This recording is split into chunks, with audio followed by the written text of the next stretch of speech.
কারণ আমার নবীজি বলছেন, কেউ যদি আমি রাসূলুল্লাহর রওজা এসে জিয়ারত করে যায়, তিরমিজির বর্ণনায় আল্লাহর হাবিব বলছেন সে যেন আমার সাথে জীবিত অবস্থায় সাক্ষাৎ করে গেল। যদি কি আল্লাহু আকবার বলা যাবে? এমনকি শুধু তাই না, আমার রাসূল বলছেন কেউ যদি আমি রাসূলুল্লাহর রওজার সামনে এসে সালাম দেয়, ফাসামিআতুহু, আমি নবী তার সালাম শুনতে পাই। সুবহানাল্লাহ বলা যাবে না? ওরে সালাম নবীজি নিজের কান মোবারকে শুনতে পায়, নবীজি সালামের জবাব দেয়, আর রাসূলের কথাটা শুনলে তো মনটা আরো বেশি ভালো হয়ে যায়। কারণ রাসূল বলছেন, মান যারা কবরি ওয়াজাবাত নাহু শাফাআতি। উম্মত, আমি রাসূলুল্লাহর রওজা যদি জিয়ারত করো, আমি নবী কথা দিয়া গেলাম রে, আমি নবী হাসরের ময়দানে তোর জন্য শাফাআত করা আমি নবীর জন্য ওয়াজিব হয়ে যায়। সুবহানাল্লাহ। আমার নবীজি ডেকে বলল, ও দুনিয়ার উম্মতেরা শুনে নাও, আমি রাসূলুল্লাহকে আমার আল্লাহ 5টা জিনিস দান করছে, যেটা অন্য কোন নবীকে আমার আল্লাহ দেয় নাই। সুবহানাল্লাহ কি বলা যাবে? এই জন্য আমার নবী হলো সৃষ্টির সেরা, সকল নবীদেরও সেরা, সকল মানুষেরও সেরা। আল্লাহর পরে যার অবস্থান, আল্লাহর পরে যার মর্যাদা, তিনি হলেন রাসূলুল্লাহ। সুবহানাল্লাহ বলেন। 5টা জিনিসের ভিতরে একটা জিনিস হলো আমার নবী কি আমার আল্লাহ জানায়া দিলেন। আমার নবী বলতেছেন, উতিতু শাফাআতান, আমাকে আল্লাহ শাফাআতের মালিক বানিয়ে দিয়েছেন, আমাকে সুপারিশ করার ক্ষমতা আমার আল্লাহ দান করেছেন। সুবহানাল্লাহ। আরো জোরে বলেন সুবহানাল্লাহ। সুপারিশ কাকে বলা হয়?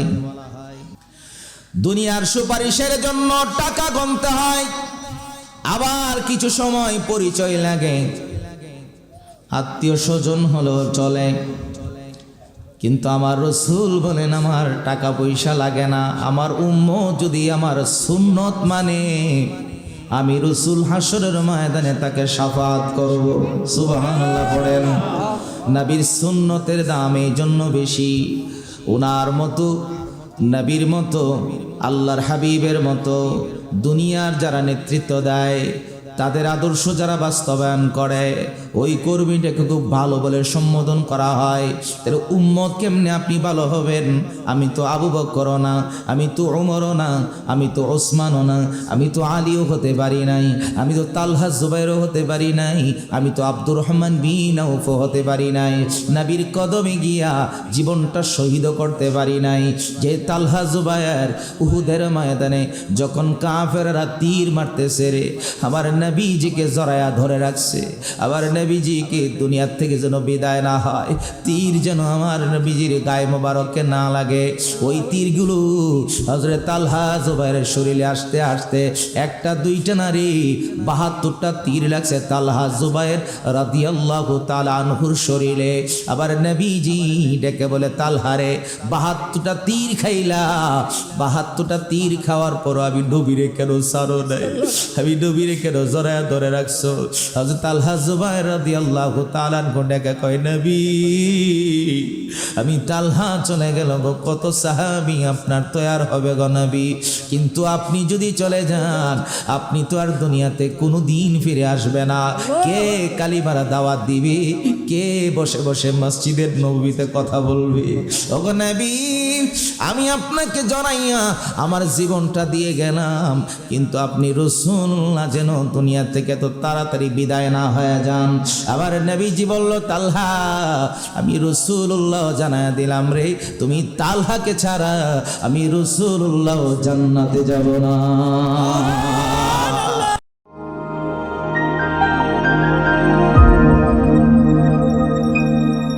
মদিনা ইসলামিক টিভি, ছড়িয়ে দাও ইসলামের সত্যবাণী।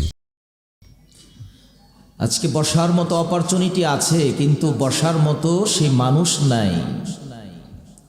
মসজিদে কল্যাণের জন্য দৈনিক 10 বার হাইয়া আলাল ফালাহ বলা হয়। ফালাহ, আল ফালাহ শব্দের অর্থ হচ্ছে কল্যাণ, মুক্তি। কিন্তু কল্যাণের দিকে মানুষকে দাবিত করা খুব কঠিন হয়ে গেছে আমাদের।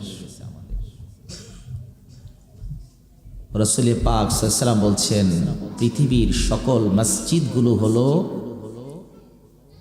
জান্নাতের বাগান। সুবহানাল্লাহ বলা যাবে? সাহাবে কেরাম প্রশ্ন করলেন, কিলা ইয়া রাসূলুল্লাহ মা রিয়াজুল জান্নাহ? ক্বাল আল মাসাজিদ। রাসূল বলছেন পৃথিবীতে সকল মসজিদ, শুধু মসজিদে বাইতুল্লাহ নয়, মসজিদে নববী নয়, মসজিদুন হলো এক বচন ওয়াহেদ, আর মাসাজিদ হচ্ছে জমা বহু বচন। পৃথিবীর কিয়ামত পর্যন্ত যতগুলো মসজিদ হবে সকল মসজিদগুলোই জান্নাতের বাগান। রাসূল সাল্লাল্লাহু আলাইহি ওয়াসাল্লাম বলছেন জান্নাতের বাগানে বসলে ফল বক্ষণ করবা। সাহাবায়ে কেরাম বলেন, ইয়া রাসূলুল্লাহ ফল কি বক্ষণ করব? নবীজি 4টা ফলের কথা বলেছেন। 1 নাম্বার ফলের নাম হলো সুবহানাল্লাহ। একবার কি বলা যাবে সুবহানাল্লাহ? মিশকাতুল মাসাবিহ মধ্যে হাদিস এসেছে, যারা একবার সুবহানাল্লাহ বলছেন আসমান থেকে জমিন পর্যন্ত পুরো জায়গাটাকে আল্লাহ নেক দিয়ে ভরপুর করে দিয়েছেন। দ্বিতীয় নাম্বার ফলের নাম রাসূল বলেছেন আলহামদুলিল্লাহ। যারা মন দিয়ে বলছেন 8খানা জান্নাতের দরজা হাশরের ময়দানে আপনার জন্য উন্মুক্ত থাকবে। একসাথে পড়েন আলহামদুলিল্লাহ। 3 নাম্বার ফলের নাম আল্লাহর হাবিব বলেছেন লা ইলাহা ইল্লাল্লাহ। সর্বোত্তম বাক্য হলো লা ইলাহা ইল্লাল্লাহ। যত নবী রাসূল আল্লাহ পাঠিয়েছেন সকলের দায়িত্ব প্রথম ছিল লা ইলাহা ইল্লাল্লাহ। এর যার যার কালিমা আল্লাহ পাক দিয়েছেন। লা ইলাহা ইল্লাল্লাহ আদম সফিউল্লাহ, লা ইলাহা ইল্লাল্লাহ নূহ নাজিউল্লাহ, লা ইলাহা ইল্লাল্লাহ মূসা কালিমুল্লাহ, লা ইলাহা ইল্লাল্লাহ ইব্রাহিম খলিলুল্লাহ, লা ইলাহা ইল্লাল্লাহ ঈসা রূহুল্লাহ, লা ইলাহা ইল্লাল্লাহ মুহাম্মাদুর রাসূলুল্লাহ সাল্লাল্লাহু আলাইহি ওয়াসাল্লাম। কিন্তু সর্বপ্রথম সকল নবীর বাক্য ছিল কি লা ইলাহা ইল্লাল্লাহ। এজন্য যারা ইসলামের দায়ী হবে তারা সর্বপ্রথমই ডাকবে আল্লাহর দিকে। কার দিকে? আল্লাহর দিকে। 4র্থ নাম্বার ফলের নাম হলো আল্লাহু আকবার, যেটা যুদ্ধের ময়দানে সাহাবে আজমাইন সবচেয়ে বেশি কাজে লাগিয়েছে। মুসলমানরা সবসময় দুর্বল, আজকে না, 1500 বছর আগের থেকে দুর্বল, কিন্তু ওই সময় বদরি সাহাবী যারা ছিলেন তাদের ইমানের পাওয়ার ছিল বেশি। অস্ত্রের দিক থেকে দুর্বল ছিল কিন্তু ইমানের পাওয়া বেশি ছিল। অস্ত্র ছিল একটা, সেটা হলো আল্লাহু আকবারের ধ্বনি। সুবহানাল্লাহ বলবেন না? এই 4টা জিকির, এটা হচ্ছে মসজিদের ফল বক্ষণ করা। মসজিদে গিয়ে সবচাইতে বেশি এখন দুঃখজনক হলো সত্য, মসজিদে গিয়েও পরিবার তান্ত্রিক কথা মসজিদে শুরু হয়। আছে না নাই? মসজিদে গিয়েছেন আপনি আল্লাহর জন্য, আর মসজিদে গিয়ে কথা বলতেছেন নিজের পরিবার কেমন আছে, অন্যের পরিবারের খোঁজ নিচ্ছেন। ভাই, হাকিমের সামনে যখন আপনি যান তখন তো আপনার ঘরের কথা হয় না। যে আসামির কাঠগড়ায় দাঁড়ায় সে তখন দুনিয়ার কোনো কথা বলে না, কারণ কথা বললে যদি জজের হাকিমের চোখে পড়ে তার জামিন নামঞ্জুর হওয়ার সম্ভাবনা আছে। আর দুনিয়ার হাকিম তো সামান্য, হাকিমুর হাকিম যিনি আহকামুল হাকিমিনের দরবারে আমরা মসজিদে গিয়ে দাঁড়িয়েছি। দাঁড়ানোর সময়ে মসজিদে দাঁড়ালাম, মসজিদে গেলাম, নামাজ আদায় করলাম, তারপরও দুনিয়ার কথা বন্ধ করতে পারি নাই। রাসূল বলছেন যারা মসজিদে গিয়ে 4টা জিকির করবা, এবং পৃথিবীর সবচাইতে দামি জিকির এই 4টা, সুবহানাল্লাহ, আলহামদুলিল্লাহ, লা ইলাহা ইল্লাল্লাহ, আল্লাহু আকবার। এই 4টা জিকির যারা মসজিদে করবে, রাসূল বলছেন কেউ যদি দুনিয়াতে গিয়ে সেই মসজিদে ঢুকে ডিস্টার্ব করে, তাহলে স্থানটা যেন সে ছেড়ে দেয়, যে ভাই তুমি এখানে থাকো, তোমার সাথে আমি এই মুহূর্তে কথা বলবো না, আমি অন্য জায়গায় চলে যাচ্ছি। সে স্থানটা যেন মসজিদে ছেড়ে অন্য জায়গায় চলে যায়। এতটুকু গুরুত্ব আল্লাহ রাসূল দিয়েছেন। সেই মসজিদগুলোর ভিতরেও আজকে দেখা যায় দুনিয়ার কথা, মাহফিলের মধ্যে দুনিয়ার কথা, মাহফিলের মধ্যে আপনার দুনিয়ার আজে বাজে কথাগুলো মাহফিলের প্যান্ডেলের বাহিরে হয়। আমাদের এটা দুঃখজনক হলো সত্য।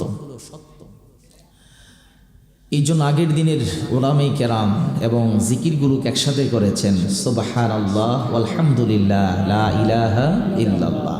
তো মই মুরব্বী যারা পড়ছেন আগের দিনে সুর ধরে ধরে আমরা পড়ছি সুবহানাল্লাহ আলহামদুলিল্লাহ লা ইলাহা পড়েন সুবহানাল্লাহ আলহামদুলিল্লাহ লা ইলাহা ইল্লাল্লাহ হাসবি রাব্বি জাল্লাল্লাহ মা ফি কলবি গায়রুল্লাহ নূর মুহাম্মদ সাল্লাল্লাহু লা ইলাহা ইল্লাল্লাহ। সুবহানাল্লাহ পড়েন সুবহানাল্লাহ। আল্লাহ তাআলা জানায়া দিলেন, ও দুনিয়ার গোলামেরা শুনে নাও, পৃথিবীর যত কথাই মসজিদে হোক না কেন, তুমি যদি খাঁটি মুমিন হও মনে প্রাণে বিশ্বাস করে নিতে হবে মসজিদ দুনিয়ার কারো ঘর না, মসজিদ হলো আমার রবের ঘর। যে রব আমাকে দুইটা কান দিয়েছেন, দুইটা চোখ দিয়েছেন, দুইটা কিডনি দিয়েছেন, দুইটা হাত দিয়েছেন, দুইটা পা দিয়েছেন, একটা হাত যার নাই সেও চলতে পারে পৃথিবীতে, একটা পা যার নাই সেও চলতে পারে পৃথিবীতে। বিজ্ঞান প্রমাণ করেছে দুইটা কিডনির মধ্যেও যদি একটা কিডনি না থাকে সে বাঁচতে পারে। দুইটা চোখের একটা চোখ নাই তারপরও পৃথিবীতে সে বাঁচতে পারে, চলতে পারে। আজকে লেশিয়ার আর জমিন থেকে সে রবকে প্রশ্ন করে, রব্বুল আলামিন দুইটা দুইটা কেন দিলেন? আল্লাহ কই, আমি মানুষকে অপূর্ণাঙ্গ করে তৈরি করি নাই, আমি মানুষকে ইনসানে কামিল বানায়া তারপর পৃথিবীতে পাঠিয়েছি। সুবহানাল্লাহ কি বলা যাবে? আল্লাহ রাব্বুল আলামিন যেই চোখ আমাদেরকে দান করেছেন, এই চোখের পাওয়ারটা কেমন? মোবাইল ফোন যাদের আছে, সবচেয়ে দামি ফোনগুলো 200 মেগাপিক্সেল ক্যামেরার বেশি পাওয়ার মোবাইল ফোন আমার জানা মতে কোনো পৃথিবীতে নাই। কিন্তু চিকিৎসা বিজ্ঞান প্রমাণ করেছে 200 মেগাপিক্সেল ক্যামেরার ফোন তাও দাম 1.5 লক্ষ টাকা, 2 লক্ষ টাকা। কিন্তু রব যে আমাকে আপনাকে চক্ষু দিয়েছেন, দুইটা চোখের পাওয়ার না, একটা চোখের পাওয়ার বিজ্ঞানীরা প্রমাণ করেছে 576 মেগাপিক্সেল ক্যামেরার সমান। জোরে পড়েন আল্লাহু আকবার। আল্লাহ আমার রব, এই রবি আমার সব। বলেন আল্লাহ আমার রব, এই রবি আমার সব। দমে দমে তনু মনে তারি অনুভব। বলেন দমে দমে তনু মনে তারি অনুভব। আল্লাহ আমার রব, এই রবি আমার সব। বলেন আল্লাহ আমার রব, এই রবি আমার সব। দমে দমে তনু মনে তারি অনুভব। দমে দমে তনু মনে তারি অনুভব। আল্লাহ আমার রব, এই রবি আমার সব। বলেন আল্লাহ আমার রব, এই রবি আমার সব। একটু আওয়াজ করে পড়েন আল্লাহু আকবার। আল্লাহ তাআলা জানায়া দিলেন, ও গোলামেরা শুনে নাও, একটা চক্ষু দিলাম 576 মেগাপিক্সেল ক্যামেরার সমান পাওয়ার। দুইটা চক্ষু দিয়ার সারা দিনও যদি তুমি তাকাও, একটা টাকাও চার্জ লাগে না। এই চোখ তোমাকে জন্মের পরে কারো কাছ থেকে ক্রয় করে লাগাইতে হয় নাই। আমি রব্বুল আলামিন তোমাকে জন্মের সময় থেকে দুটা চোখ দিয়ে দিলাম। কিন্তু যাদের চক্ষু নাই তাদেরকে জিজ্ঞাসা করবেন, মাঝে মাঝে ট্রেনের মধ্যে দেখা যায় যখন সাহায্য তোলার জন্য আসে, এটাকে বলে আমার চক্ষু নাই, এই পৃথিবীর সৌন্দর্য দেখার মতো ক্ষমতা আমার নাই। এই কথাটা বলার পরে মায়া লাগে যায়। মানুষ 10, 20, 50 টাকা 100 টাকা ওই অন্ধ ব্যক্তির হাতে তুলে দেয়। কিন্তু আজকে চক্ষু দিন যে রব, ওই রবের সৃষ্টিরাজি দেখেও আলহামদুলিল্লাহ বলার সময় আমি পাই না। খাবারের সময় বিসমিল্লাহ বলো, খাবারটা শুরু করার সময় আমার হয় না, মনে থাকে না। খাবারের মাঝখানের দোয়া যদি ভুলে যাই, প্রথমে কি পড়বো তাও আমি জানি না, শেষে কি দোয়া পড়বো সেই খবর আমার নাই। কিন্তু রিজিক তো পৃথিবীর কেউ আমাকে দেয় নাই। যদিও স্বাভাবিক চক্ষুতে দেখেছেন আমার মা আমাকে রিজিক ভাত বেড়ে দিয়েছে, বাবা আমার রিজিক দিয়েছে, কামাই রুজি করে, কিন্তু আমার বাবাকে যিনি চালাই তিনিও হলেন আমার রব্বুল আলামিন। জোরে বলেন মারহাবা।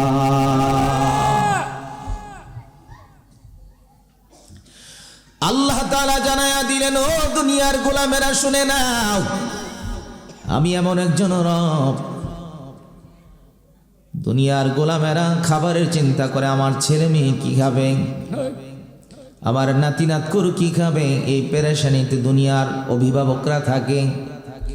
কিন্তু আল্লাহ জানায়া দিলেন, ওয়াকাফা বিল্লাহি ওয়াকিলা, আমি আল্লাহ অভিভাবক হিসেবে যথেষ্ট।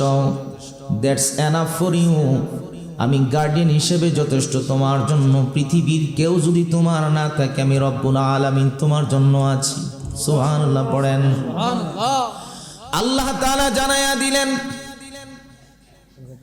দুনিয়ার কেউ তোমার যদি বন্ধু না থাকে, আমি আল্লাহ তোমাকে বন্ধু বানায়া দামি বানায়া নিব। এখানে যারা আমরা আছি সকলে আমরা হলাম বান্দা। এখনো হয়তো আমার মনের ধারণা বন্ধু হতে পারি নাই, কিন্তু গোলাম বান্দা থেকে বন্ধু হওয়া সহজ, কিন্তু আমরা কাজ করি না। রব্বুল আলামিন ডেকে বলল, আমি রব্বুল আলামিন এমন একজন রব, দুনিয়ার গার্ডিয়ানেরা আওলাদদেরকে বাঁচানোর জন্য চেষ্টা করে, কামাই রুজি করে, দিনে ঘুমায় না। এমনকি বহু আল্লাহর গোলাম আছে রাতেও ঘুমানোর সময় পায় না। সন্তানের জন্য খাবারের ব্যবস্থা করা লাগবে, বাড়ি গাড়ি করা লাগবে, আপন মানুষদেরকে রিজিকের ব্যবস্থা করা লাগবে। এই হলো দুনিয়ার মানুষের তামান্না। কিন্তু লেশিয়ারা, আজকে গোলামেরা শুনে নেন, আমার রব্বুল আলামিনের কাছে প্রশ্ন করি, রব তোমার কি কোনো সন্তান আছে? বলে না। লাম ইয়ালিদ ওয়া লাম ইউলাদ ওয়া লাম ইয়াকুল লাহু কুফুয়ান আহাদ, আমার কোনো সন্তান নাই, আমি জন্মগ্রহণ করিও নাই, আমি জন্ম দেইও নাই। এমন রব, তাহলে মায়া কেন? বলে আমি তো আমার গোলামদেরকে সৃষ্টি করেছি আমার গোলামি করার জন্য, পৃথিবীর কারো তাবেদারি করার জন্য না। কিন্তু দুনিয়ার সংসারের বসে পড়ে, দুনিয়ার আওলাদের জন্য রিজিকের ফয়সালা করার জন্য আমি চেষ্টা করলাম। কিন্তু ভাই, এই যে ছোট ছোট পিপিলিকা আছে, পিঁপড়া আছে, আমি আপনাদের কাছে প্রশ্ন করি, আমার সন্তানের খাবারের চিন্তা আমি আপনি করলাম, আমার গৃহপালিত পশু যেগুলো আছে, পাখি যেগুলো আছে, ওইগুলোকে রিজিকের জন্য চিন্তা করলাম, খাবারের চিন্তা করলাম, কিন্তু একটা পিঁপড়ার খাবারের চিন্তা কেউ কিন্তু আমরা করি না, ঠিক কিনা বলেন? আমার রব্বুল আলামিন ডেকে বলে, দুনিয়ার পিপিলিকার চিন্তা পৃথিবীর কেউ যদি না করে রে, আমি আল্লাহ ওই একটা পিঁপড়ার খাবারের চিন্তাও করি। ইন্নাল্লাহা হুয়ার রাজ্জাকু যুল কুওয়াতিল মাতিন।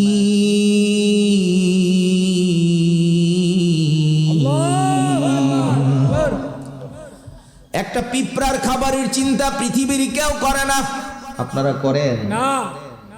কিন্তু আমার রব কয় আমি করি। মুসা নবী আল্লাহকে ডেকে বলে, রব তুমি দিনেও ঘুমাও না, রাতেও ঘুমাও না, কেমনে থাকো?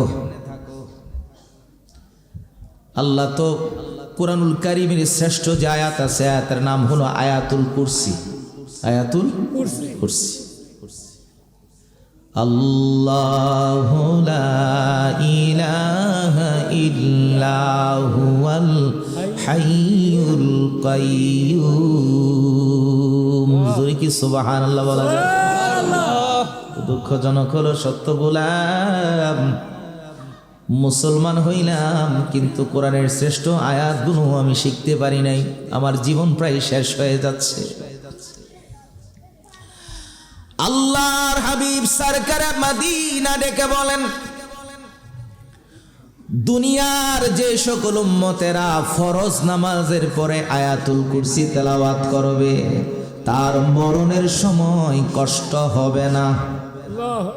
সুবহানাল্লাহ বলবেন না? মরণের সময় তাদের কি হবে না? কষ্ট হবে না। তখন প্রশ্ন করেন, হুজুর আমি তো পারি না, আরবি পড়তেই পারি না।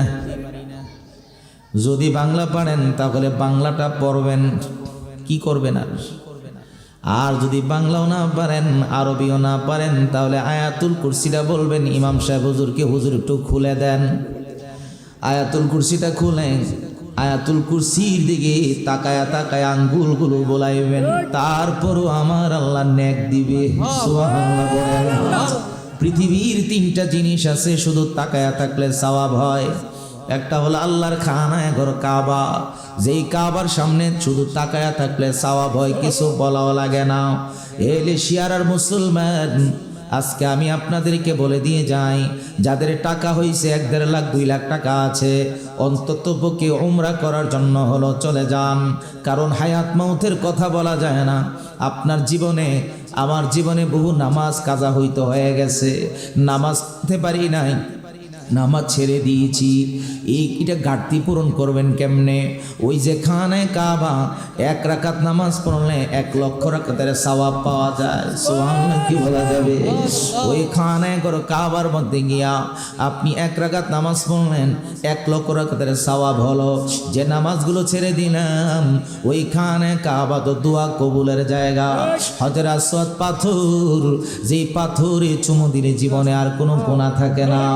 ওই রবের দরবারে গিয়া বলবেন, লাব্বাইক আল্লাহুম্মা লাব্বাইক, লাব্বাইক লা শারীকা লাকা লাব্বাইক, ইন্নাল হামদা ওয়ান নি'মাতা লাকা ওয়াল মুলক লা শারীকা লাক। ও রব, তোমার সাথে কারো কোনো শরীক নাই, তুমি একক, তুমি কোনো দ্বিতীয় নাও, তোমার কোনো সানি নাই, তুমি আউয়াল, তুমি আখের। সুবহানাল্লাহ কি বলা যাবে? অর্থাৎ রব আমার আউয়াল, রব আমার আখের, তুমি জাহের, তুমি বাতেন। এ রব, আজকে খানে কাবাতে আসলাম, 1 রাকাত নামাজ পড়লাম, 1 লক্ষ রাকাতের সওয়াব। আমার নবী ডেকে বলে, মসজিদের নববীর ভিতরে আইসা নামাজ পড়লে 50,000 রাকাতের সওয়াব। সুবহানাল্লাহ কি বলা যাবে? ওই মসজিদে নববীর মধ্যে 50,000 রাকাতের সওয়াব। মসজিদে নববীতে যাবেন, গিয়ে নামাজ পড়বেন, আল্লাহর হাবিবের রওজা শরীফ জিয়ারত করবেন। কারণ আমার নবীজি বলছেন, কেউ যদি আমি রাসূলুল্লাহর রওজা এসে জিয়ারত করে যায়, তিরমিজির বর্ণনায় আল্লাহর হাবিব বলছেন, সে যেন আমার সাথে জীবিত অবস্থায় সাক্ষাৎ করে গেল। যদি আল্লাহু আকবার বলা যাবে।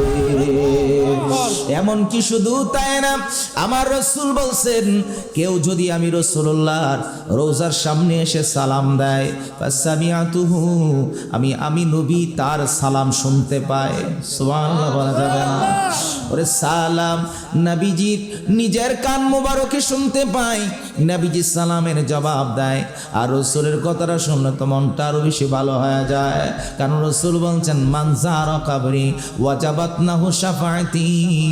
উম্মত, আমি রাসূলুল্লাহর রওজা যদি জিয়ারত করো, আমি নবী কথা দিয়া গেলাম রে, আমি নবী হাসরের ময়দানে তোর জন্য শাফাআত করা আমি নবীর জন্য ওয়াজিব হয়ে যায়। সুবহানাল্লাহ। আমার নবীজি ডেকে বলল, ও দুনিয়ার উম্মতেরা শুনে নাও, আমি রাসূলুল্লাহকে আমার আল্লাহ 5টা জিনিস দান করছে, যেটা অন্য কোন নবীকে আমার আল্লাহ দেয় নাই। সুবহানাল্লাহ কি বলা যাবে? এই জন্য আমার নবী হলো সৃষ্টির সেরা, সকল নবীদেরও সেরা, সকল মানুষেরও সেরা। আল্লাহর পরে যার অবস্থান, আল্লাহর পরে যার মর্যাদা, তিনি হলেন রাসূলুল্লাহ। সুবহানাল্লাহ বলেন। 5টা জিনিসের ভিতরে একটা জিনিস হলো আমার নবী কি আমার আল্লাহ জানায়া দিলেন, আমার নবী বলতেছেন উতিতু শাফাতান, আমাকে আল্লাহ শাফাতের মালিক বানিয়ে দিয়েছেন, আমাকে সুপারিশ করার ক্ষমতা আমার আল্লাহ দান করেছেন। সুবহানাল্লাহ, আরো জোরে বলেন সুবহানাল্লাহ। সুপারিশ কাকে বলা হয়? ডিউ লেটার আছে না? কথা হয় না, আছে না? চাকরির ক্ষেত্রে কাজে লাগে সুপারিশ, জোর সুপারিশ। মন্ত্রী, এমপি, ওনাদের কাছ থেকে ডিউ লেটার নিলে চাকরি সহজে হয়। অন্য দেশের কথা বলি না, বাংলাদেশের কথা আর কি, ঠিক কিনা বলেন? সুপারিশ, দুনিয়ার সুপারিশের জন্য টাকা গুনতে হয়, আবার কিছু সময় পরিচয় লাগে, আত্মীয় স্বজন হলো চলে। কিন্তু আমার রসুল বলেন আমার টাকা পয়সা লাগে না, আমার উম্মত যদি আমার সুন্নত মানে আমি রসুল হাসরের ময়দানে তাকে শাফাত করব। সুবহানাল্লাহ পড়েন। নবীর সুন্নতের দাম এই জন্য বেশি, ওনার মতো নবীর মতো আল্লাহর হাবিবের মতো দুনিয়ার যারা নেতৃত্ব দেয়, তাদের আদর্শ যারা বাস্তবায়ন করে, ওই কর্মীটাকে খুব ভালো বলে সম্বোধন করা হয়।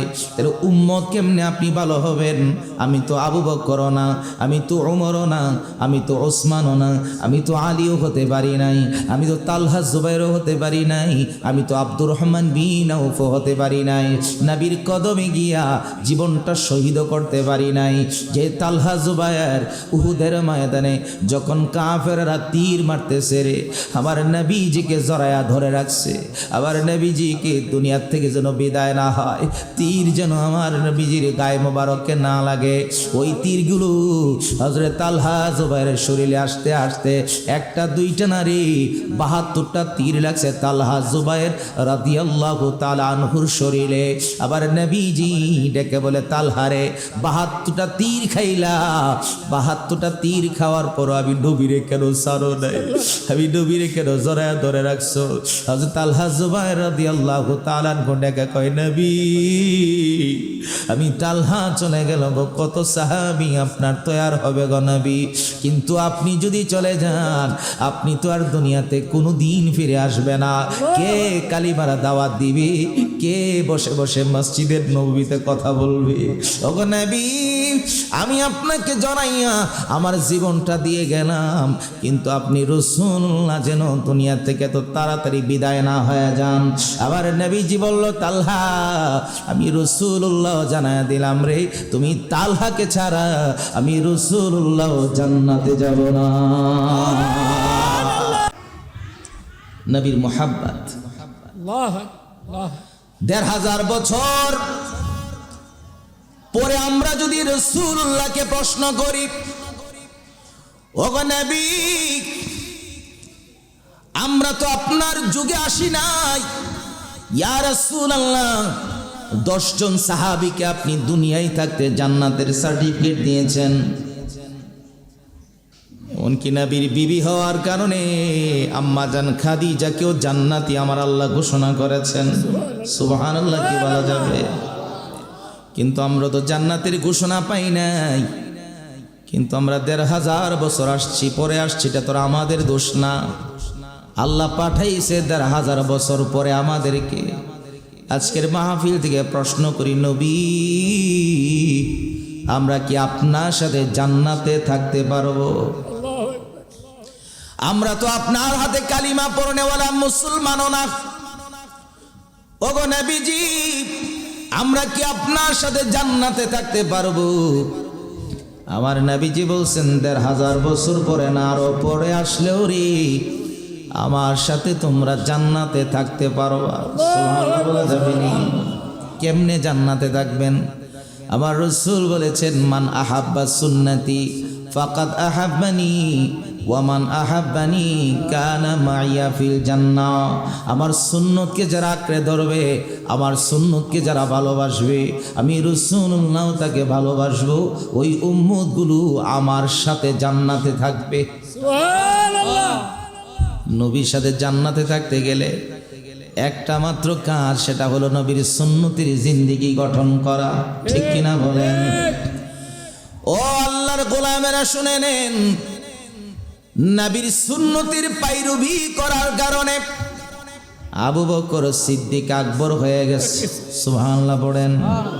হযরতে ওমর ফারুক আজম হয়ে গেছে, হযরতে উসমান জিন্নুরাইন হয়ে গেছে, হযরতে আলী আসাদুল্লাহ হয়ে গেছে, একমাত্র নবীজির সাথে সম্পর্ক রাখার কারণে।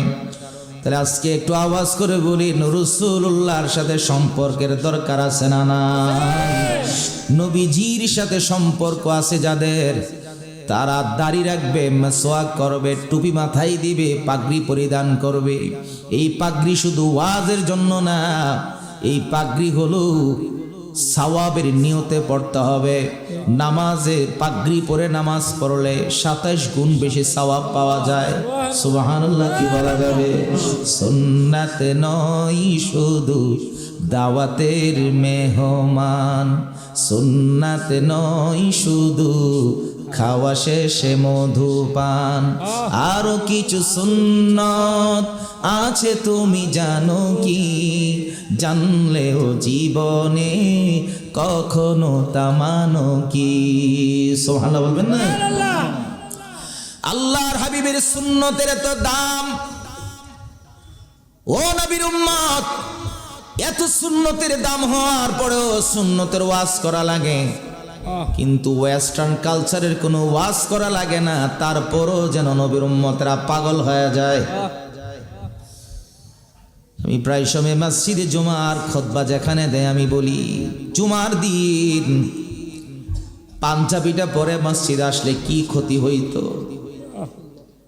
এই পাঞ্জাবি কোন দিনের জন্য রাখছেন? পাঞ্জাবি পড়তে ভালো লাগে না, কিন্তু মৃত্যুর পরে রে ওই পাঞ্জাবি এমন পরান পড়াবে, মাথার উপর দিয়া ঢাইকা পাঞ্জাবি পড়াবে। ঠিক কিনা বলেন?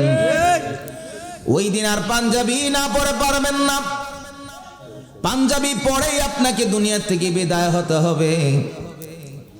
আপনি মসজিদে যান জুমার দিন, পাঞ্জাবি আপনার কপালে জোটে না, জানাজার মাঠে যেন শার্ট প্যান্ট পরে চলে যান। নবীর সুন্নতির জিন্দেগি মসজিদে আপনার কাজে লাগে না, জানাজার ময়দানে কাজে লাগে না, মাহফিলে কাজে লাগে না, তাহলে পাঞ্জাবি আর পরবেন কোন সময়? এখন আমি আপনাদেরকে বলি, বাবা রাগ করিয়েন না, মাহফিলে পাঞ্জাবি ভালো লাগে না, কিন্তু ঈদের নামাজে পাঞ্জাবি পরার জন্য পাগল হয়ে যায়। এটা নবীর সুন্নতের জন্য না রে, এটা হলো ফ্যাশনের জন্য। ফ্যাশন কখনো সুন্নত হতে পারে না। আমার আল্লাহ নবী ডেকে বলে, আমার আল্লাহ চেহারার দিকে তাকায় না। লা ইয়ানজুরু ইলা সুয়ারিকুম ওয়ালাকিন ইয়ানজুরু ইলা কুলুবিকুম। আমার আল্লাহ চেহারার দিকে তাকায় না, আমার আল্লাহ কলবের দিকে তাকায়, অন্তরের দিকে তাকায়। এখন আপনাদের কাছে প্রশ্ন রেখে যায়, ঈদের দিন পাঞ্জাবি পরা এটা নতুন কাপড় পরা সুন্নাত, কিন্তু ওই সুন্নতটাকে পালন করার জন্য পাগল। এটা নবীকে ভালোবাসা না, এটা মানুষকে খুশি করার জন্য, দেখানোর জন্য পাঞ্জাবি পরলাম।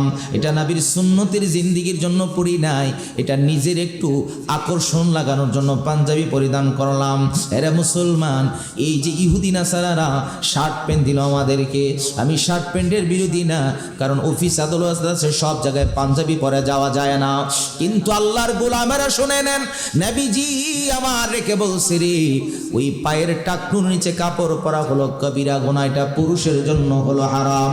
এখন প্রশ্ন হলো, বস যদি আপনাকে বলে এটা পালন করা যাবে না, টাকনুর উপরেই আপনাকে কাপড় পরা লাগবে, কারণ রিজিকের মালিক বস না, রিজিকের মালিক হলো আমার আসমানের মালিক। ঠিক কিনা বলে? দুনিয়ার কারো ভয়ে কোনোদিন পাপ কাজ করা যাবে না। যদি আমি প্রশ্ন রেখে যাই, দুনিয়ার বস বলো, দুনিয়ার যত অফিসার বলো, আপনাকে যদি পায়ের টাকনুর নিচে কাপড় পরলে আপনার চাকরি চলে যায়, টাকনুর উপরে পড়লে চাকরি চলে যায়, চাকরি ছেড়ে দেন, রিজিক আপনাকে আল্লাহ দিবে। এই জন্য যত অফিস আদালত হোক না কেন, টাকনুর উপরে আপনাকে কাপড় পরা লাগবে, এটা নিচে পরার কোনো সুযোগ নাই।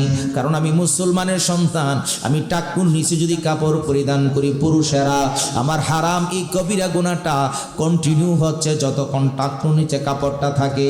আর মেয়েদের জন্য, মহিলাদের জন্য টাকনুর নিচে কাপড় পরা হলো আপনার ফরজ, কিন্তু টাকনুর উপরে পরে মেয়েরা আর পুরুষরা পরে টাকনুর নিচে। এই হলো কিয়ামতের আলামত। সম্পূর্ণ বিষয়টাকে উল্টায় ফেললাম। রসুল বলছে একরকম, আর ওয়েস্টার্ন কালচার ইহুদি নাসারারা দিল আরেকটা। কুর্তায় পরেন কোনো সমস্যা নাই, আমি বলি এটাকে সুন্নত হিসেবে পরা যাবে না, এটা অফিসের জন্য আপনাকে বাধ্য করা হয়েছে, আপনি পড়েন, কিন্তু মসজিদে কুর্তায় পরে যাবেন না। ওইখানে আল্লাহর ঘর, ওইখানে অফিসার নাই রে, ওইখানের অফিসার যিনি আমার রব্বুল আলামিন আহকামুল হাকিমিন, ওনার সামনে গেলে দুনিয়ার কাউকে ভয় পাওয়ার দরকার নাই। মসজিদে পাঞ্জাবি পড়েন, মাহফিলে পাঞ্জাবি পড়েন, জানাজার ময়দানে পাঞ্জাবি পড়েন, এটা হলো আমার নবীর সুন্নাত। এখন আবু বকর নবীর সাথে থাকবে, হযরতে ওমর জান্নাতে নবীর সাথে থাকবে, হযরতে উসমান গনি নবীর সাথে জান্নাতে থাকবে, হযরতে আলী নবীর সাথে জান্নাতে থাকবে। তাহলে আমরা কি করব? আমার রাসূল বলছেন যারা সুন্নতকে আঁকড়ে ধরবে তারা আমার সাথে জান্নাতে থাকবে। আরো জোরে বলেন সুবহানাল্লাহ। 20 টাকা দামের একটা টুপি কিনতে পারি, এটা কিনতে টাকার মায়া হয়, কিন্তু প্রত্যেকটা ঘরে সন্তান 30-40 হাজার 20,000 টাকা দিয়া মোবাইল ফোনের জন্য পাগল, না দিলে রাগারাগি পর্যন্ত হয়। ঠিক কিনা বলেন? বাস্তব না? পরিবারে সন্তানেরা মোবাইল ফোন না দিলে মনে করে যে না, এটা আমি দিতে, ওটা বাধ্যতামূলক, কিন্তু সন্তান 50 টাকা দিয়ে টুপি কিনবে, সেখানে তার অবহেলা। আপনি মাহফিল হচ্ছে, যুবক, আজকে তো কয়জন যুবক এখানে আছে? যুবকরা যুবকদের কাজে আছে, যুবকরা যুবকদের কাজে আছে, অথচ হযরতে আলী রাদিয়াল্লাহু তাআলা আনহুকে যুদ্ধের ময়দানে আমার রাসূল পাঠাবেন। হযরতে আলী রাদিয়াল্লাহু তাআলা চৌকুঠি ছিল, আমাদের যেমন চৌকুঠে এমন চৌকুঠি ছিল। সাহাবে কেরাম বলছে যে আলী তো মনে হয় যেতে পারবে না, চৌকুঠেছে। আমার রাসূল বলছেন আলীকে খবর দাও। হযরতে আলী এসেছেন বলে আমার চোখের এই অবস্থা। আবার নবীজি বলছেন তুমি যুবক বয়স, তোমাকে যুদ্ধে প্রয়োজন আছে। আমার নবীজি শুধু মুখের লালা মোবারক দিয়া চোখের মধ্যে মেসেজ করে দিছে, আল্লাহর রহমতে চক্ষু ভালো হয়ে গেছে। হযরতে আলী যুদ্ধের ময়দানে গেছে। আর আমরা যুবক হওয়ার পরে, আমরা শীতের দিন আমরা আছি এখন ব্যাডমিন্টন নিয়ে, ভলিবল নিয়ে, কথা বল না, ঠিক না? আমরা ব্যাডমিন্টনের পিছনে পড়ে আছি। আল্লাহর জান্নাতের বাগান সাজিয়েছে আজকা লেশিয়ার আর কাইতার পুকুরপাড় ইসলামিয়া সমাজ কল্যাণ সংগঠন। সমাজের কল্যাণের জন্য সংগঠন করা হয়েছে, কিন্তু সমাজের কল্যাণ কখন আসবে? যখন যুবকরা এটার প্রতি বেশি আগ্রহ দেখাবে। যুবকরা থাকবে খেলার ময়দানে, আর মাহফিলে বসবে মুরব্বীরা। এটাকে মুরব্বীদের জন্য মঞ্চ বানিয়ে দেওয়া হয়েছে।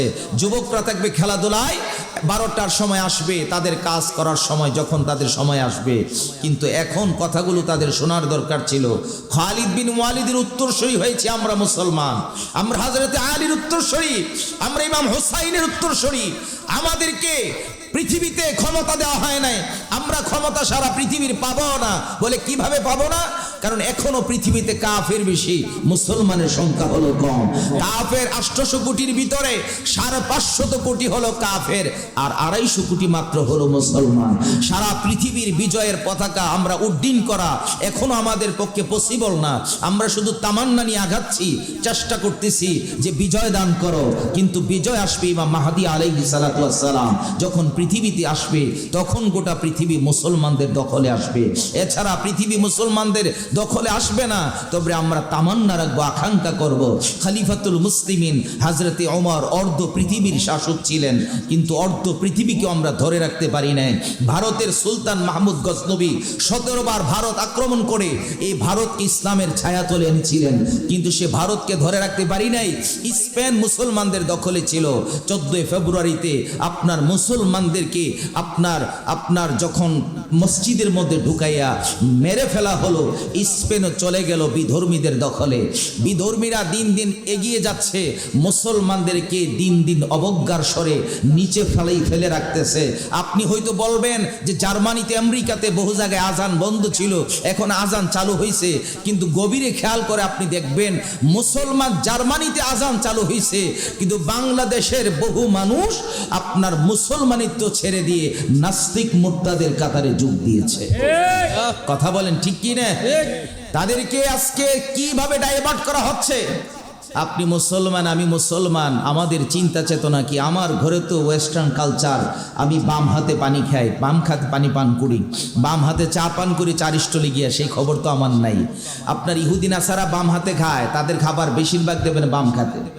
আপনারা আর একটু খেয়াল করে দেখবেন, তাদেরকে যখন খাবার পরিবেশন করা হয় তারা তো চামচ দিয়ে খায়, চামচটা দেখবেন ডান হাতে টান দিয়ে ছেড়ে বাম হাতে এটাকে খাবারে চামচটা লাগায়া, খাবারটা লাগায়া বাম হাতে মুখে দেয়।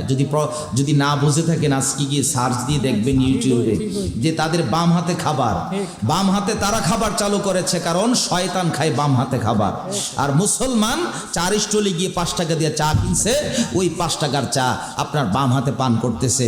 আপনি তো বুঝতেও পারেন না ইহুদি নাসারা আমাদেরকে কিভাবে গ্রাস করতেছে। এই টেলিভিশন তো মুসলমান আবিষ্কার করে নাই। আমার ঘরে কোনো টেলিভিশন চলে না। আমি কি বাঁচতেছি না? আমি জুবাইর আহমদ ফাতি বিন হুসাইনের ঘরে তো টেলিভিশন চলে না, এজন্য তো আমি মরে যাচ্ছি না। আমি তো পৃথিবীতে বেঁচে আছি, পৃথিবীর খবর আমার কাছে আছে, কিন্তু টেলিভিশন চালায়া 4 স্টলের চা বিক্রি করতে হয়, নাইলে চা চলে না। এই চিন্তা চেতনা নিয়ে যারা চলে তারা দেখবেন চা বিক্রি করছে 50 কাপ বেশি টেলিভিশন চালাইয়া, আর সন্তান অসুস্থ হইয়া 100 না 500 কাপ চার দাম ওই ডাক্তারে দিয়ে আসছে। কথা বলেন ঠিক কি না? হয়তো আগামীকাল হয়তো বলতে পারেন হুজুর একটু কর্কশ ভাষায় কথা বললেন, আপনি মাহফিল করতেছেন, মাহফিল চলতেছে, এই মাহফিল, মসজিদ, খানকা, দরবার, যেই খেদমত সারা পৃথিবীর ইসলামের চলতেছে, সব কিছু এখন আর্টিফিশিয়ালের মতো হয়ে গেছে। এখন আর ন্যাচারালি আমাদের চলাফেরা নাই। মাহফিলে আসছি, এত লক্ষ টাকা খরচ করে মাহফিল করা হলো, আগামীকাল যেমন ছিলাম তেমনই রয়ে গেলাম। এটাকে একটা নিছক একটা অনুষ্ঠান মনে করে সময়টা পার করতেছি, কিন্তু এটা একটা নিছক অনুষ্ঠান না। আমাদের আকাবির যারা, মুস্তাহিদ যারা, তারা যখন দ্বীনের দরজ দিতেন, হাদিসের দরজ দিতেন, ওই হাদিসের দরজের ভিতরও নবীর দিদার নসিব হয়ে যেত। সুবহানাল্লাহ বলবেন না? এখন আমাদের তো সেই তামান্না নাই। আমরা আসছি সময় পার করার জন্য, সেই তামান্না তো আমাদের নাই। ইমাম শাফি রহমাতুল্লাহ আলাইহি, যিনি শাফি মাযহাবের ইমাম, উনি যখন হাদিসের দরজ দিচ্ছেন, ওনার চোখের পানি একটু টলমল করতেছে, এটা ব্যথা অনুভব করতেছেন। যখন একটা পেইন ফিল করতেছেন, তখন ইমাম শাফি রহমাতুল্লাহ আলাইহি হাদিসের দরজ শেষ করলেন। করার পরে যারা ছাত্র ছিল তাদেরকে ডেকে বলে, আমাকে একটু পিঠটাতে দেখো কি হচ্ছে। পাঞ্জাবিটা আলগি দিয়ে দেখে যে একটা বিষাক্ত বিচ্ছু ইমাম শাফি রহমাতুল্লাহ আলাইহির পিঠে কামড়াচ্ছে। কামড়াইতে গোটা পিঠ একেবারে খারাপ অবস্থা। তো ছাত্ররা ডেকে বলতেছে, হুজুর আপনি এতক্ষণ পর্যন্ত কেন বললেন না? আপনি কি ব্যথা অনুভব করেন নাই? তখন ইমাম শাফি রহমাতুল্লাহ বলেছে, ব্যথা অনুভব কর কোন সময়? আমি তো রাসূলুল্লাহকে দেখে দেখে হাদিস পড়াচ্ছি। না সুবহানাল্লাহ থাক, বাড়ি গিয়ে করেন, একটু আওয়াজ করে বলেন সুবহানাল্লাহ। ইমাম শাফি রহমাতুল্লাহ আলাইহি হাদিসের দরজ দিচ্ছেন নবীকে দেখে দেখে। আমরাও তো আলেম, আর ওনারও ছিলেন আলেম, পার্থক্য আছে না নাই? বহু পার্থক্য। ইমাম বুখারী রহমাতুল্লাহ আলাইহি বুখারী শরীফ লিখছেন, নবীজির রওজার সামনে গিয়ে, নিজের বাড়িতে না লিখে নবীর রওজার সামনে গিয়ে বলতেছেন যে 2 রাকাত নামাজ পড়ছেন, সলাতুল হাজতের নামাজ পড়ে নবীজিকে জিজ্ঞাসা করতেছেন যে ইয়া রাসূলুল্লাহ, এই হাদিসগুলা সহি নাকি ভুল? সুবহানাল্লাহ। আল্লাহর হাবিবের রওজার সামনে গিয়ে আল্লাহর হাবিব রাহমাতুল লিল আলামিনকে জিজ্ঞাসা করা হলো, ইয়া রাসূলুল্লাহ হাদিসটা ভুল নাকি সহি আপনি বলে দেন। আমার নবীজি রওজা শরীফের ভিতর থেকে যে হাদিসটাকে সহি বলেছেন, ওই হাদিসটা ইমাম বুখারী শরীফে উঠিয়েছে। সুবহানাল্লাহ পড়েন। এই জন্য মুহাদ্দিসিনে কেরামরা রায় দিয়ে দিলেন আসাহুল কুতুবি বাদা কিতাবিল্লাহি তাআলা হুয়া সহিহুল বুখারী। আল্লাহর কোরআনের পরে পৃথিবীতে যদি কোনো সহিহ গ্রন্থ থাকে সবচাইতে দামি কিতাবের নাম হলো বুখারী শরীফ। কারণ এটা অন্য কাউকে জিজ্ঞাসা করে লেখা হয় নাই রে, এটা স্বয়ং হায়াতুন নবী জিন্দা নবীর জিজ্ঞাসা করে করে লেখা হয়েছে। আমার নবীকে জিজ্ঞাসা করে হাদিস লেখে, আর আমরা হাদিস পড়ার সময় মোবাইল টিপি। কোরআন শরীফ পড়ার সময় কল আসছে না, ওই মোবাইলটা কোরআন বন্ধ করে মোবাইল আগে কাজটা সারি। তাকওয়াটা কেমন হয়ে গেছে না, আল্লাহর ভয়। ইমাম আহমদ ইবনে হাম্বল রহমাতুল্লাহি আলাইহি, ইমাম বুখারী রহমাতুল্লাহি আলাইহি, ওনারা কত বড় মুস্তাহিদ ছিলেন। ইমাম বুখারী রাহমাতুল্লাহ আলাইহি নিজে একা 6 লক্ষ হাদিসের হাফেজ ছিলেন। সুবহানাল্লাহ বলা যাবে না?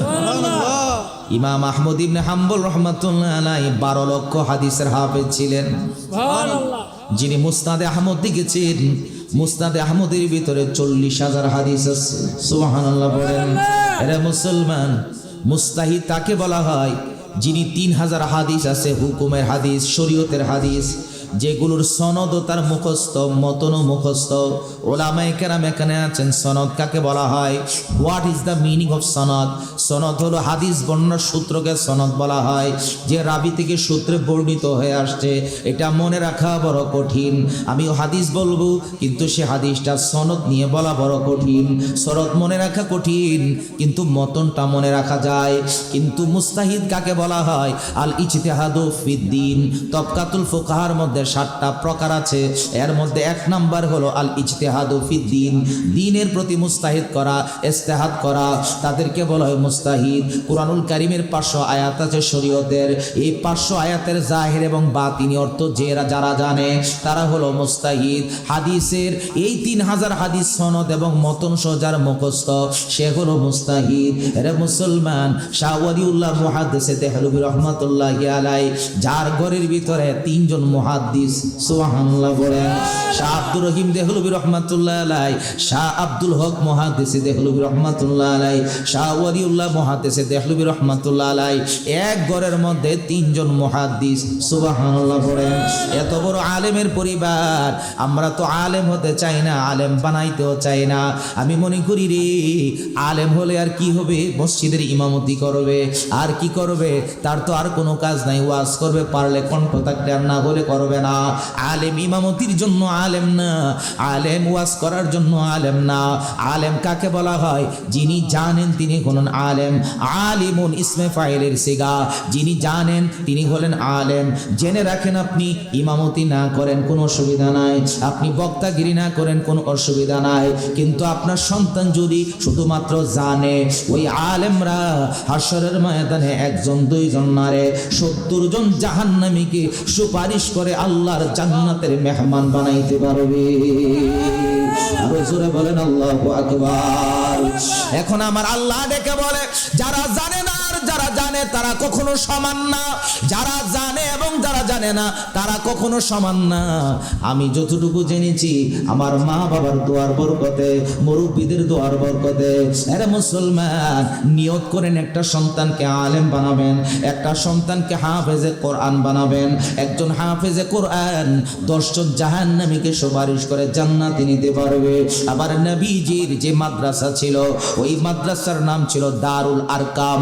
ওই সর্বপ্রথম নবীজি মাদ্রাসা করলেন, ওই মাদ্রাসার নাম দিলে দারুল আরকাম।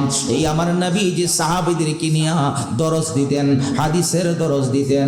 আমার নবীজির দরসের সময় কেউ কোনো কথা বলতো না, কিন্তু আজকের এই দরসের সময় মানুষ উঠে হয়তো চলে যাবে, হয়তো আবার কেউ আসবে, কেউ ডানে তাকাবে, কেউ বামে তাকাবে, কিন্তু আপনি তো বুঝেন না এই মজলিসটার দাম কত বেশি। একজন মানুষ যদি আলেমের চেহারার দিকে তাকায়, মনে করবেন রে রাসূলুল্লাহ রসুল্লাহর চেহারার দিকে আপনি তাকিয়ে আছেন, আল্লাহর হাবিবের চেহারা মোবারকের দিকে মনে করেন আপনি তাকিয়ে আছেন। আমি আমার কথা বলি না, আমি হলাম একজন গুনাহগার, কিন্তু সত্যিকার আলেম যারা, ওই আলেমদের সাথে মুসাফা করলে, হাতটা মিলাইলে মনে করবেন আমার নবীর সাথে আপনি হাতটা মিলিয়েছেন।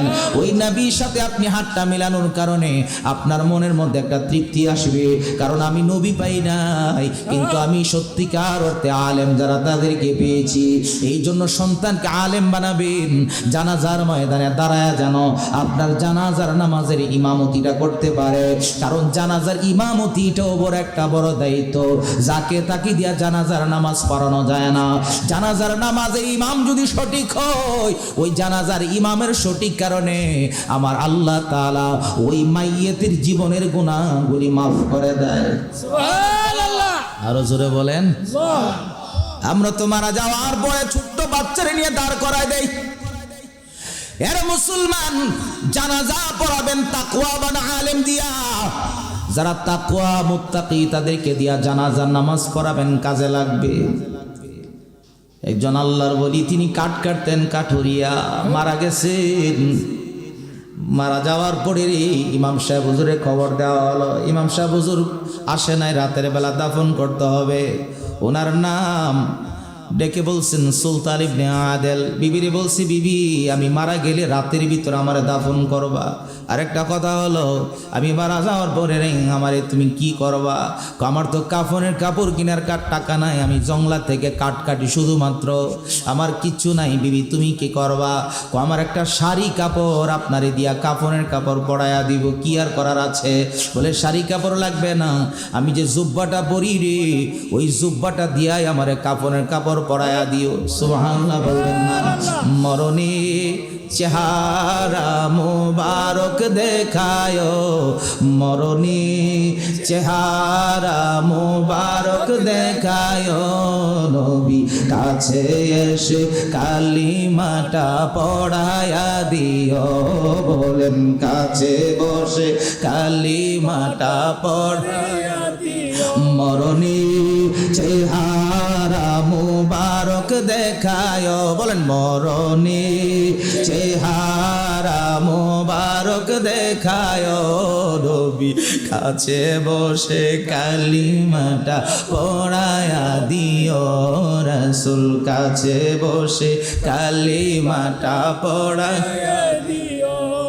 রওজা মুবারকে বারবারে নিও, কদম মুবারকে চুমিতে দিও। সুবহানাল্লাহ বলবেন না?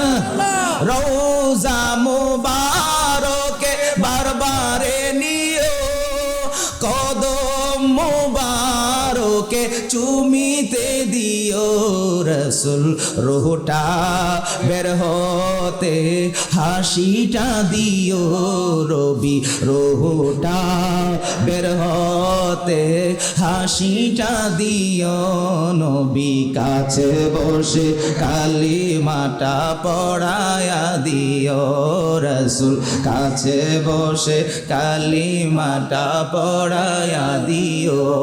একটু ডান হাতটা উঁচু করে পড়ে নি ইয়া রাসূলুল্লাহ, আর জবান খুলে পড়ে নি ইয়া রাসূলুল্লাহ। আমার নবীর উম্মত গভীর খেয়াল করে কথাটা শুনবেন। বলে বিবি আমার তোমার শাড়ি কাপড় লাগবে না, আমি যে নবীর সুন্নতি জুব্বাটা পরি রে, আমার গোসল করাইয়া ইমাম সাহেব হুজুরকে বলবাই জুব্বাটা যেন কাফনের কাপড় পরাইয়া দেয়। আল্লাহু আকবার। সুবহানাল্লাহ বলবেন না? সুবহানাল্লাহ। পাঞ্জাবির দাম কেন বেশি এটা বুঝাচ্ছি।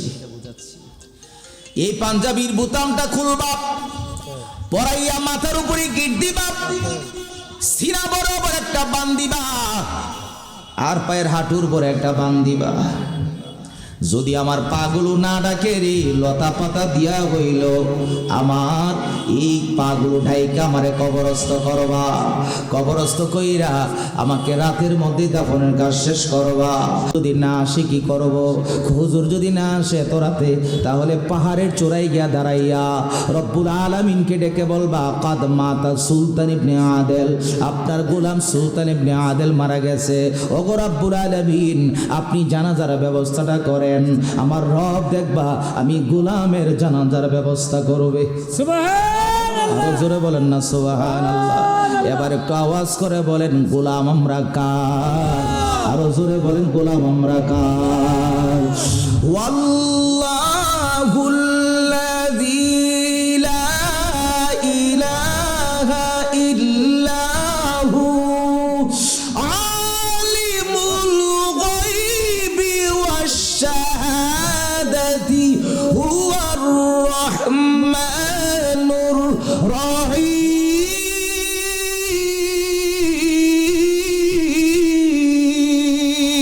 আল্লাহু আকবার। আমার রব এই গোলামের জন্য কি সাহায্য করে? ওহ, মারা তো গেলেন, রাতের বেলায় মারা গেলেন। আল্লাহওয়ালা যারা তাদের কাছে একটা এলহাম আসে, ঠিক কিনা বলেন?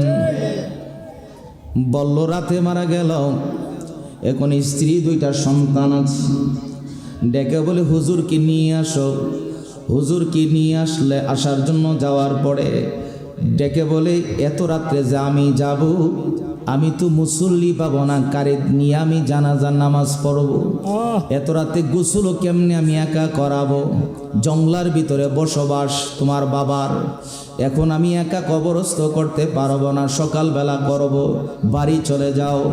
দুইটা সন্তান এসে মায়ের কাছে ডেকে বলে মা,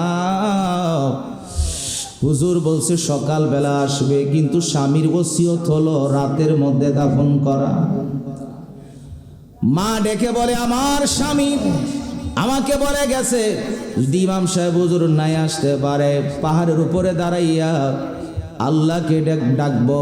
আর সব পাহাড়ের উপরে যায়, একটা সন্তানকে ডান হাতে ধরলেন, আর একটা সন্তানকে বাম হাতে ধইরা পাহাড়ের উপরে দাঁড়াইয়া এবার আমার রব্বুল আলামিনকে ডেকে কয় আল্লাহ, আপনার গোলাম সুলতান ইবনে আদেল মারা গেছে, আপনি রব আমার স্বামীর জানাজার ব্যবস্থা করে দেন। জোরে বলেন সুবহানাল্লাহ। আমার আল্লাহ বলে দিলেন ওয়া কাফা বিল্লাহি নাসীরা। আমার আল্লাহ একজন ফেরেশতা নিযুক্ত করলেন, ওই ফেরেশতাকে ডাক দিয়া বলে ও ফেরেশতা, এই জানাজার ফাইসালা আজকে রাতেই করা লাগবে। আল্লাহু আকবার। সকাল করা যাবে না, আমাকে যেহেতু ডাকছে আমি রব তো ডাকলেই জবাব দেই। সুবহানাল্লাহ পড়েন। বান্দা ডাকে একবার, আমার আল্লাহ ৭০ বার জবাব দান করে। ফাযকুরুনি আযকুরুকুম ওয়াশকুরুলি ওয়ালা তাকফুরুন। এই জন্য আজকে এশিয়ার মুসলমান ডান হাতটা উঁচু করে ডাক দিয়া কোন আল্লাহ, মায়া করে ডাক দেখুন আল্লাহ, আরো মহব্বতে বলেন আল্লাহ, এবার পরের আল্লাহু আকবার। ওই রব্বুল আলামিনের গোলাম হয়ে বসছেন, আজকের মাহফিলে যেন আল্লাহ গুনাহগুলি মাফ করে দেয়। জোরে জোরে কোন আমিন। এর আল্লাহ বান্দা হিসেবে বলছি, আজকের মাহফিলে যেন আমার আল্লাহ বন্ধু বানায় নেয়। জোরে বলেন আমিন। এখন আল্লাহ তাআলা ফেরেশতা নিযুক্ত করে কয় ফেরেশতারে ওই এলাকার মধ্যে তো গিয়া লাভ হবে না, কোন জায়গায় যাব রব? আমার আল্লাহ ডেকে বলে চলে যাও ইয়েমেন দেশের, ইয়েমেন তো মারা গেছে, চলে যাও বাগদাদের জমিনে। বাগদাদের জমিনে আমার এক বন্ধু আছে রে, ওই বন্ধুর নাম হলো জুনাইদ বুগদাদি। সুবহানাল্লাহ বলেন। ওই জুনাইদ বুগদাদির কাছে গিয়া জুনাইদ বুগদাদিরে বলবা আমি রব বলেছি জানাজার নামাজটা পড়ানোর জন্য। ফেরেশতা এসে জুনাইদ বুগদাদির কাছে ডাক দিয়া বলে ও আল্লাহর গোলাম, আল্লাহর বন্ধু, আল্লাহর বলি, আপনি জানাজার নামাজ পড়াইতে হবে আজকের রাত্রে। বলে কোন জায়গায়? বলে যেতে হবে ইয়েমেন দেশের মধ্যে। এখন জুনাইদ বুগদাদি রেখে বলে আমি হলাম বাগদাদের জমিনে, বাগদাদের জমিন থেকে ওই ইয়েমেন হলো ২৫০০ মাইল দূরে। এই ২৫০০ মাইল দূরে আমি কেমনে যাব? এটা তো আমার পক্ষে পসিবল না। আমার রব্বুল আলামিনকে গিয়ে জিজ্ঞাসা করো। ওই ফেরেশতা আবার রব্বুল আলামিনের কাছে গিয়া রব্বুল আলামিনকে ডেকে বলে রব, আপনার বন্ধু জুনাইদ বুগদাদি ইয়েমেনে যেতে চায়, যায়, উনিও যাবে বলছে, ওনার সাথে 12 জন মুরিদ আছে, উনরাও যাবে। কিন্তু যাবে কিভাবে? ওনারা হলো বাগদাদের জমিনে, আর লাশ হলো ইয়েমেনে। কেমনে যাবে? আমার রব্বুল আলামিন শিখায়া দেয়, ও ফেরেশতা আমার বন্ধুরে গিয়ে জানায়া দাও, আমার জুনাইদ যেন রে আল্লাহর কুদরতি কদমের মধ্যে সেজদায় পড়ে যায়। সুবহানাল্লাহ পড়েন। সবচাইতে দামি ইবাদতের নাম হলো নামাজ। নামাজের চাইতে দামি কোনো ইবাদত নাই রে ভাই। নামাজ আমাকে পড়তে হবে, নামাজ ছাড়া আল্লাহর ওলি হওয়া যাবে না, ঠিক কিনা বলেন? নামাজের বাহিরে কোনো ওলি নাই, যত ওলি হয়েছে রে নামাজ পড়ে ওলি হয়েছে। আর এবারের পিসা হুজুর বলেন, আর চতুরার কুতুবুলের সাথে বলেন, আরো যত হক্কানি ওলি আল্লাহ হয়েছে তারা নামাজ পড়ে আল্লাহর ওলি হয়েছেন, ঠিক কিনা বলেন? পৃথিবীর সকল ইবাদতের মধ্যে কথা বলা যায়। আপনি রোজা রাখলেন, আমি রোজা রাখলাম, আমার ভাইয়ের সাথে আমি কথা বললাম, আমার এই ভাইয়ের সাথে আমি কথা বললাম, কোনো অসুবিধা হবে না। যাকাত দেওয়ার সময় একজন আরেকজনের সাথে কথা বলা যায়। হজ করতে গেলাম, আমি লাব্বাইক আল্লাহুম্মা লাব্বাইক বলতেছি, তারপর একজনের সাথে আরেকজনের কথা বলা যায় হজের সময়ে। কিন্তু এমন একটা ইবাদত, যেই ইবাদতের ভিতরে কারোর সাথে কোনো কথা বলা যায় না। আমি যখন বললাম ইন্নী ওয়াজ্জাহতু ওয়াজহিয়া লিল্লাযী ফাতারাস সামাওয়াতি ওয়াল আরদ হানিফাও ওয়া মা আনা মিনাল মুশরিকিন, বলে এখন আমি নিয়ত করে আল্লাহু আকবার তাকবীরে তাহরিমা বাঁধলাম, যেকে তাকবীরে উলা বলা হয়। এখন আমি সানা পড়লাম সুবহানাকা আল্লাহুম্মা ওয়া বিহামদিকা ওয়া তাবারাকা ইসমুকা ওয়া তাআলা জাদ্দুকা ওয়া লা ইলাহা গায়রুক। এখন তাউস পড়লাম, তাসমিয়া পড়লাম, পড়ে সূরা ফাতিহা শুরু করে দিলাম। এখন যদি আমার বাবা ডেকে কয় সন্তান তুমি এখানে আসো, ওই নামাজের ভিতর থেকে আর কোনো আসার সুযোগ নাই, কথা বলারও কোনো সুযোগ নাই। আমার যেই মা 10 মাস 10 দিন আমাকে গর্ভে লালন করেছে, ধারণ করেছে, ওই মাও যদি আমাকে নামাজের ভিতরে আহ্বান করে, ওই নামাজ থেকে মায়ের আহ্বানে সাড়া দেওয়া যাবে না। কারণ রে এই নামাজ দুনিয়ার কারো জন্য আমি পড়ি না। আমার আল্লাহ আমার নবীরে বলে দেয়, কুল ইন্না সালাতি ওয়া নুসুকি ওয়া মাহইয়ায়া ওয়া মামাতি লিল্লাহি রাব্বিল আলামিন। একমাত্র আমার রবের জন্য আমার নামাজ, রবের জন্য আমার কুরবানি। আমার হায়াতের মালিক আমার আল্লাহ, আমার মৌতের মালিক আমার আল্লাহ, ঠিক কিনা বলেন? পৃথিবীর আদারওয়াইজ কারো জন্য প্রার্থনা আমি করি না। আমার রবের দরবারে দাঁড়ায় আমি বলি আলহামদুলিল্লাহি রাব্বিল আলামিন আর রহমানির রহিম মালিকি ইয়াউমিদ্দিন। প্রশংসা সবই কেবল তোমারি, প্রশংসা সবই কেবল তোমারি রব্বুল আলামিন। দয়ালো মেহেরবান করুণায় পুরাণ, দয়ালো মেহেরবান করুণা অপুরাণ, আর কেহ নয় তুমি মালিক শেষ বিচারের দিন, শেষ বিচারের দিন। আওয়াজ করে বলেন ঠিক কিনা? আল্লাহ হলেন মালিক ইয়াউমিদ্দিন। সবকিছু আমি বললাম, এখন আমি আল্লাহর প্রশংসা করলাম, এখন আল্লাহর কাছে আমি চাওয়া শুরু করলাম, নিয়ামত প্রাপ্ত বান্দাদের সাথে আমার পথে পরিচালিত করো, তোমার বন্ধুদের পথে পরিচালিত করো। এখন আমি সূরা ফাতিহা শেষ করার পরে এখন আমি শুরু করে দিলাম সূরা কেরাত। পড়ার পরে রুকুতে যাওয়ার সময় আমি বললাম আল্লাহু আকবার, এখন বললাম সুবহান রাব্বিয়াল আযীম, বলার পরে উঠলাম আবার সামি আল্লাহু লিমান হামিদা। আবার যখন সেজদাতে গেলাম তখনও বললাম আল্লাহু আকবার, সেজদা থেকে মাথা উঠাইলাম তখনও বললাম আল্লাহু আকবার, সেজদায় গিয়ে পড়লাম সুবহান রাব্বিয়াল আলা। এত বেশি জিকির অন্য কোনো ইবাদতের মধ্যে নাই রে, একমাত্র নামাজের ভিতরে আল্লাহর নাম সবচাইতে বেশি স্মরণ করা হয়। আল্লাযীনা ইয়াযকুরুনাল্লাহা কিয়ামান ওয়া কুউদান ওয়া আলা জুনুবি ফিহিম, আমার আল্লাহ জানায়া দিলে তুমি দাঁড়ায়া নামাজ পড়বা, না পারলে বসে পড়বা, কিন্তু চেয়ারে বসবা না, ওই ফ্লোরের মধ্যে বসবা।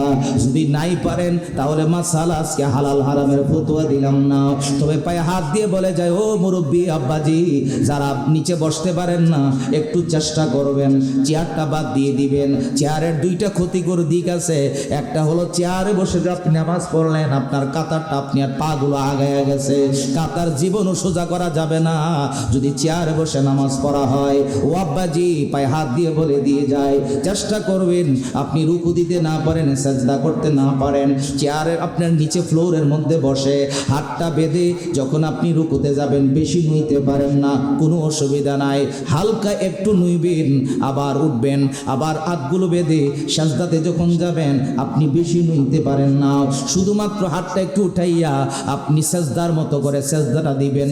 তাও চেয়ারের চাইতে 1000 গুণ বেশি দামি নামাজ হলো নিচে বসে নামাজ পড়া। আরো জোরে বলেন আল্লাহু আকবার। দ্বিতীয় একটা কারণ হলো রে, আমি যেই রবের কাছে গিয়া বসলাম ওই রব তো আমার, আমি রবের কাছে আসামি হইয়া আসামির বেশে হাতগুলো বাঁধলাম। রবের কাছে চেয়ার সুন্দর না রে, রবের কাছে গোলামি হলো সবচাইতে বড় সুন্দর। কথা বলেন ঠিক কি না? এই জন্য মুসলমান নামাজের দাম সবচাইতে বেশি। বিপদে যখন পড়বেন, বিপদে পড়ার সময়ে তারপর নামাজ পড়বেন। ইমাম হুসাইন রাদিয়াল্লাহু তাআলা আনহু কারবালার জমিনে ছুরি চালাবে, তখনও বলে রে আমার একটু 2 রাকাত নামাজ পড়ার সময় দাও। সুবহানাল্লাহ, নামাজ পড়ার সময় দাও, 2 রাকাত নামাজ পড়বো। ওই সীমারে মনে করছে নামাজ পড়তে গিয়ে মনে হয় দেরি করবে। ইমাম হুসাইন রাদিয়াল্লাহু তাআলা আনহু বেশি সময় নাই, কারণ সময় নিলে রে এই সীমার মনে করবে ভয়ে নামাজ দেরি করতেছে, বেশি তাড়াহুড়ো করে নাই, আবার বেশি লম্বা কেরাতও পড়ে নাই, নামাজটা পড়ে শুয়ে গেছে, এবার ছুরি চালায়া দাও। ও লেশিয়ার আর মুসলমান, আমাদের আকাবির যারা, ইমাম আবু হানিফা নামাজি, বড় পীর আব্দুল কাদের জিলানী নামাজি, খাজা গরিব নওয়াজ নামাজি, বাংলার সম্রাট যিনি, গতকাল হবিগঞ্জের জমিনে ছিলাম, ওই সিলেটে ঢোকার সময় যে ব্রিজটা আছে, ব্রিজের এখানে একটা ব্যাংকের সাইনবোর্ড আছে, পূর্ণ ভূমিতে আপনাকে স্বাগতম। কারণ কি রে, এই গোটা বাংলাদেশে যতটা বিভাগ আছে সবচাইতে বেশি আল্লাহর ওলি হলো সিলেটের জমিনে, এই জন্য সিলেটের জমিনটাকে পূর্ণ ভূমি বলা হয়। ও গোলামেরা, ও গোলামেরা, আল্লাহর বন্ধু যারা হয়ে গেছে তারা নামাজের মাধ্যমে হলো, তারা নামাজের মাধ্যমে আল্লাহর ওলি হয়েছে। ইমাম আকাবির শাহজালাল রহমাতুল্লাহ আলাইহি নামাজি, চতুরার কুতুবুল ইরশাদ নামাজি, আড়াইবাড়ির পীর সাহেব হুজুরের নামাজি, এমনি ভাবে আল্লাহওয়ালা যারা নামাজ পড়ে তারা এখন আল্লাহও ডেকে কয় ফেরেশতারে, যাও যাও যাও যাও জুনাইদ বাগদাদির কাছে গিয়া কও মুরিদ সহ যেন সেজদায় পড়ে আমার আল্লাহকে স্মরণ করে। সুবহানাল্লাহ, আরো জোরে বলেন, আল্লাহু আকবার। সেজদায় পড়ে সুবহানা রাব্বিয়াল, বলেন না সুবহানা রাব্বিয়াল আলা ফেরেশতা ডেকে কয়, জুনাইদ আপনি সেজদা থেকে মাথা উঠায়া দেখবেন যে আপনি বাগদাদে নাই, ইয়েমেনে পৌঁছে গেছেন। সুবহানাল্লাহ, সুবহানাল্লাহ বলবেন না? আল্লাহু আকবার। হুয়া মাওলাকুম ফানি'মাল মাওলা ওয়া নি'মান নাসির। প্রত্যেক নামাজের পরে পড়বেন। এই স্টেজে এসে বসছি, আপনারা তো মনে করছেন আমি এসে বসে রয়েছি। স্টেজে বসার পরেও আমি দোয়া পড়ছি, হাসবুনাল্লাহু ওয়া নি'মাল ওয়াকিল নি'মাল মাওলা ওয়া নি'মান নাসির। এই দোয়াটা পড়লাম, দুরূদ শরীফ পড়লাম, এরপরে এখানে এসে বসছি। কারণ এলেম দুনিয়ার কেউ দিতে পারে না। এই ওয়াজ যে করি বাবা, একমাত্র সাহায্য হচ্ছে আমার আল্লাহর। ঠিক কিনা বলেন? দুনিয়ার কারো কাছে আমি সাহায্য চাইতে হয় না, আল্লাহ মঞ্জুর করে দেয় আমাকে। এখন আল্লাহর ওলি সাজদায় পড়ে বলে সুবহান রাব্বিয়াল আলা, সাজদা থেকে মাথা উঠায় দেখে রে সুলতান ইবনে আদেল আর এই বাগদাদের জমিনে নাই, ইয়েমেনের জমিনে পৌঁছে গেছে। ইয়েমেনের জমিনে পৌঁছার পরে এখন বলে লাশ কোথায়? জংলার ভিতরে যাওয়ার পরে এখন লাশ খুঁজে বের করলো। যেমন লাশ তেমনই পড়ে আছে, কেউ গোসল করাই নাই, কাফনও পড়াই নাই, দাফন করবে দূরের কথা। ওই জুনাইদ বুগদাদি 12 জন মুরিদকে বললো, আগে জানাজার ব্যবস্থা করো বা আগে গোসলের ব্যবস্থা করো।